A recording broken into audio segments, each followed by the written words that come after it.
When a politician gives a speech, it's their big opportunity. It's like a huge television commercial for them, because people are going to look at them, they're going to listen to them, and they are going to judge them. I'm here to urge you to get out the vote.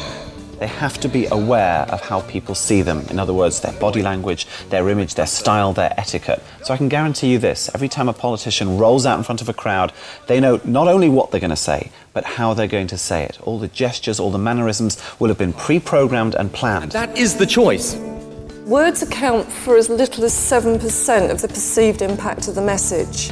We're much more used to watching the body language and getting the real message from that. That we are through with hate, through with war, through with destruction. It will not work anymore. Fists are great.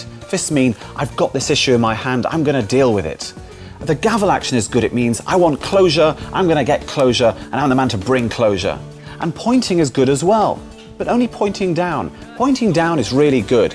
Pointing forward's really bad.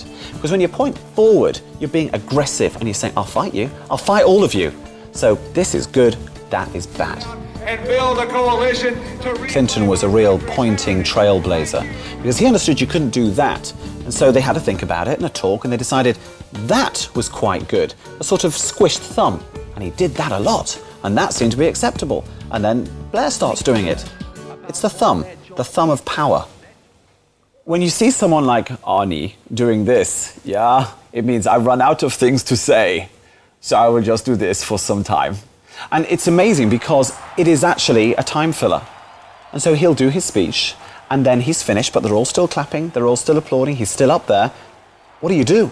He can't pull out a gun anymore, so the thumb comes out. Sometimes you can even spot politicians self-policing, modifying their gestures because they know the audience would find them inappropriate.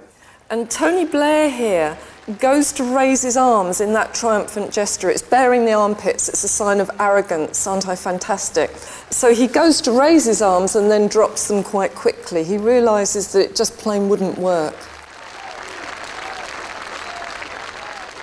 There are times when an audience should stand up and clap. There are times where they should cheer.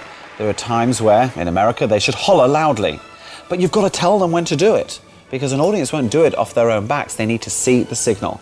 Now, there's an old saying that buses always come along in threes. Well, great points in a speech always come along in threes as well. And what I mean by that is you illustrate your point 3 different ways. Working to save America one heart, one soul, one conscience at a time. When he's made the 3rd point, the audience are psychologically forced into bursting into applause. Sometimes they don't even know what the message was, but the rhythm of the 3 points, with the voice getting louder at the last point, will always bring an audience to its feet. One conscience at a time.